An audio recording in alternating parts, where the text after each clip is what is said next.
There is a room inside the Great Pyramid that no human has ever entered. We know it's there. We know roughly how big it is. We have measured it 3 separate times with 3 separate machines, built by 3 separate teams who didn't trust each other's results.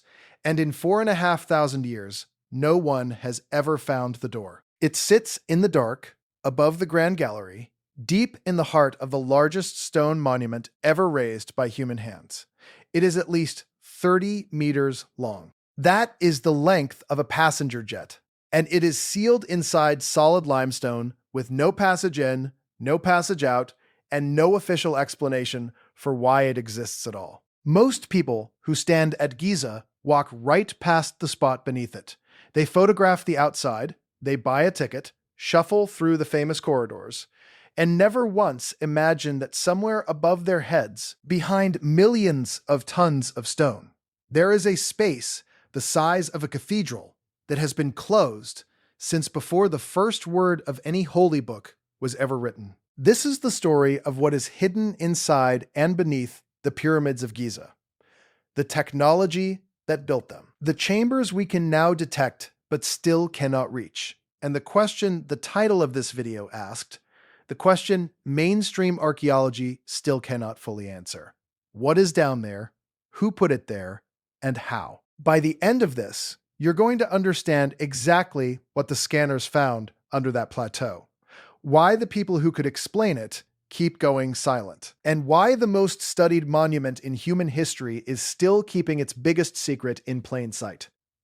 If you find buried history as unsettling as I do, subscribe and turn on the bell before we go any further. Let's start with what we actually know, because the official story is already stranger than most people realize. The Great Pyramid was built for a pharaoh named Khufu, who ruled Egypt's 4th dynasty and reigned, by the standard timeline, from around 2509 to 2483 before the Common Era. That gives the builders roughly 20 years.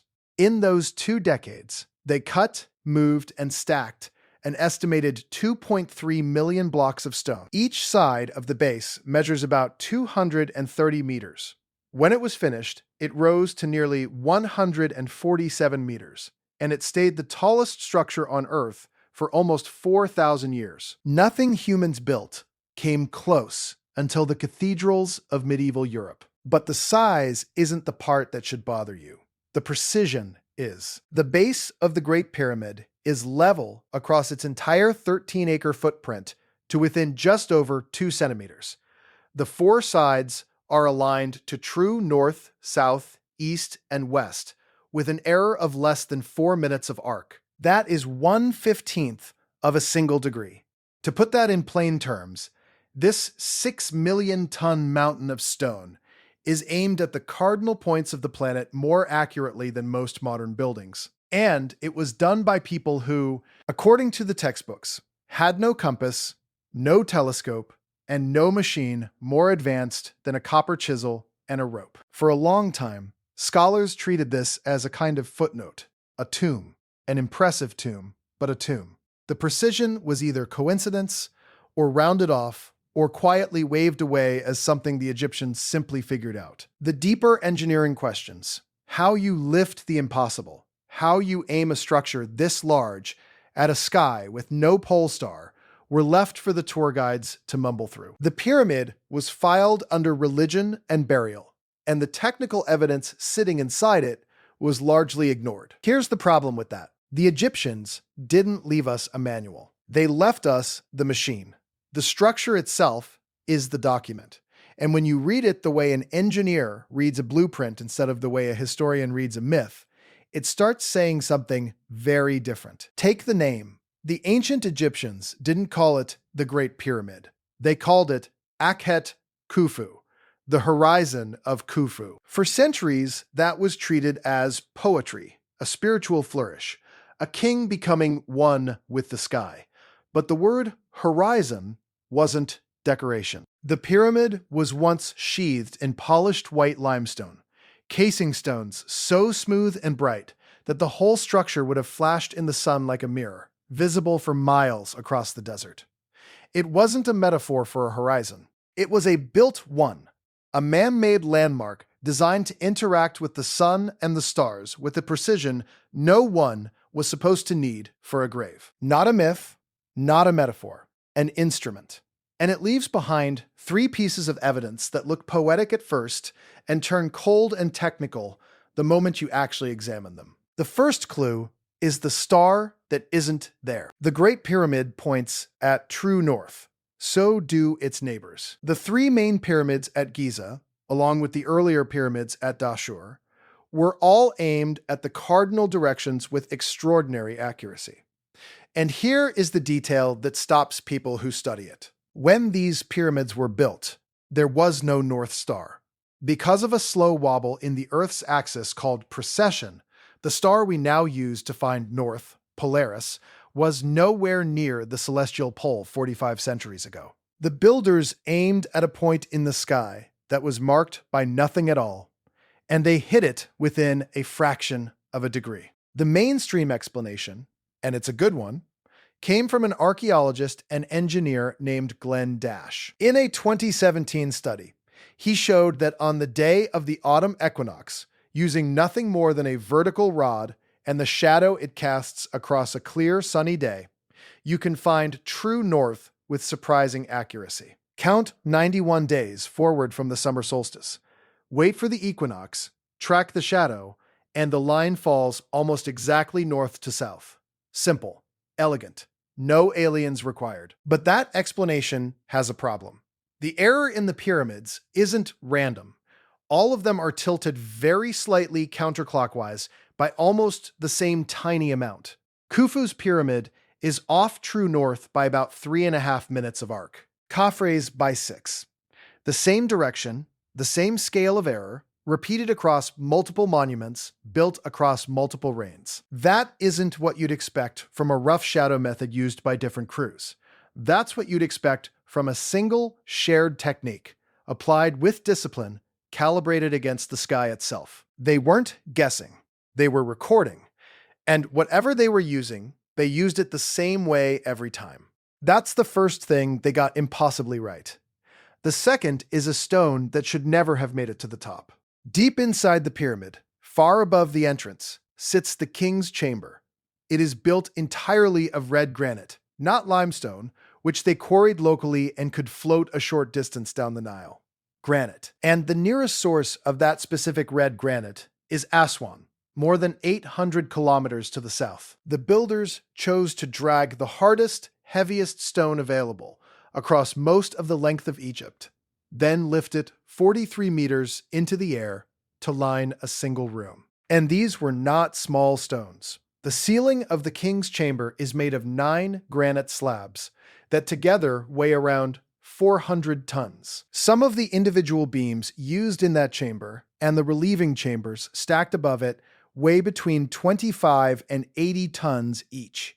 80 tons is the weight of a loaded semi-truck several times over. They quarried it, moved it 800 kilometers, raised it to the height of a 14-story building, and then set it in place with joints so tight you struggle to slide a blade between them. The mainstream answer is ramps, sledges, levers, and river barges, and there is real evidence for parts of it. In 2013, archaeologists discovered a set of papyrus rolls now called the Diary of Merer, the logbook of an official who oversaw the delivery of limestone from the Tura quarries to Giza in Khufu's 27th year on the throne.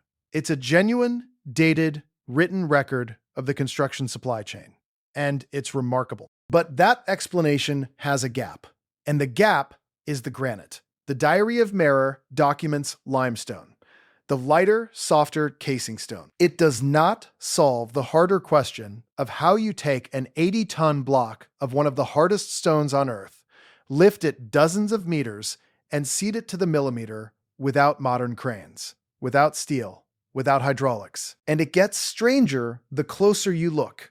Red granite is so hard that the soft copper tools the Egyptians are credited with using would have worn down to nothing trying to cut it. The surfaces inside the king's chamber are flat and square to a tolerance that would be respectable in a modern machine shop. Above the chamber sit 5 separate compartments, the relieving chambers, stacked, one on top of another and roofed with more of those colossal granite beams. An engineering solution to spread the crushing weight of the pyramid away from the room below. That is not the thinking of people stacking rocks. That is structural engineering. Someone understood load and stress and how a mountain of stone wants to collapse inward, and they designed against it. In granite, in the dark, at the center of the largest building on the planet. Egyptologists have working theories for all of it. None of them have ever been demonstrated at full scale with Bronze Age tools. We can describe what they did, we still cannot fully reproduce how. That's the second clue. The third is the one no one could test, not for thousands of years, until a machine that didn't exist in any prior century was finally pointed at the stone. For most of history, the only way to find a hidden room in the pyramid was to dig, or to get lucky. Then physics caught up. In October of 2015, an international team launched a project called Scan Pyramids, led by Cairo University and France's Heritage Innovation Preservation Institute. Their goal was to look inside the pyramids without touching them, using a technology that sounds like science fiction and is completely real. Muon tomography. Muons are tiny particles created when cosmic rays from deep space slam into the top of Earth's atmosphere. They rain down on the entire planet constantly, harmlessly passing through everything. But they pass through empty air more easily than through solid stone. So if you place a detector inside or beneath a structure and count the muons arriving from every direction, the places where more of them get through reveal where the stone is thinner, or where there's a hollow space. It's the same principle now used to scan the inside of damaged nuclear reactors and to look inside active volcanoes. Point it at a pyramid, wait, and the cosmic rays draw you a map of the rooms you cannot see. In October 2016, the team confirmed their first unknown cavities. Then, on the 2nd of November 2017, they published the result that made headlines around the world in the journal Nature. They had found a massive void above the Grand Gallery, at least 30 meters long, with a cross-section similar to the Grand Gallery itself. It was the first major internal structure discovered in the Great Pyramid since the 19th century.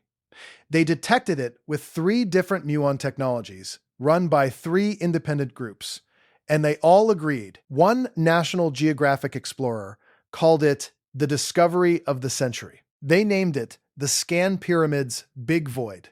And to this day, we do not know what it is, what it was for, or how to get inside it. It has no known entrance. Then they found another one. In March of 2023, the same team published confirmation of a second hidden space, a corridor about 9 meters long, roughly 2 meters wide, and 2 meters tall, tucked behind the chevron stones on the pyramid's north face, just above the original entrance. This time they managed to snake an endoscope camera through a tiny gap and actually look inside. What they saw was an empty, unfinished passage that had been sealed in darkness for 45 centuries, with no footprints, no artifacts, no clear purpose. For decades, scholars dismissed the idea of secret chambers as fantasy, as the stuff of treasure hunters and dreamers. Then modern science found something that changed everything. The chambers are real. They are sealed, and we can prove they exist while remaining completely unable to enter them. And that is only what's inside the pyramid. The plateau underneath it is its own mystery. In 2024, a Japanese and Egyptian team led by Motoyuki Sato of Tohoku University used ground-penetrating radar and electrical resistivity tomography to scan a strange, flat, empty patch of ground in Giza's Western Cemetery, just west of the Great Pyramid. The whole cemetery is packed with tombs, except for this one blank rectangle that everyone had always left alone. The scans found something. A clear L-shaped structure about 10 by 15 meters, buried just half a meter to 2 meters down. And beneath that, something larger. A second anomaly, roughly 10 by 10 meters, sitting between 3.5 and 10 meters deep. The lead scientist said it plainly. The L shape cannot be created in natural geological structures. Something built that. Something deliberately shaped is buried beside the Great Pyramid. And as of the surveys, it still had not been fully excavated. There's more. Near the causeway of the second pyramid lies the Osiris shaft, a vertical pit that drops about 30 meters straight down through the rock into water-filled chambers, ending at a granite basin like a sarcophagus, submerged in the dark. In 2025, a German and Egyptian team using radar, resistivity, and ultrasound reported an air-filled void beneath the third pyramid, Menkaure, with hints of a possible second hidden entrance. The ground at Giza is not solid. It is honeycombed. And the more sensitive our instruments get, the more spaces we find that no one knew were there. Now, here is where the official story starts to get quiet, and where the door starts to close. In March of 2025, a team of Italian and Scottish researchers held a press conference that detonated across the internet. Using a method based on satellite synthetic aperture radar, which they called Doppler tomography, they claimed to have imaged an entire hidden complex beneath the second pyramid, the Pyramid of Khafre. Not a chamber, a complex. They described 5 large structures near the pyramid's base, linked by pathways, and 8 enormous vertical shafts, some of them spiral, descending hundreds of meters into the earth. By some versions of their claim, structures reaching more than 600 meters down, deeper than the pyramid is tall, many times over. They called it the foundation of an underground city.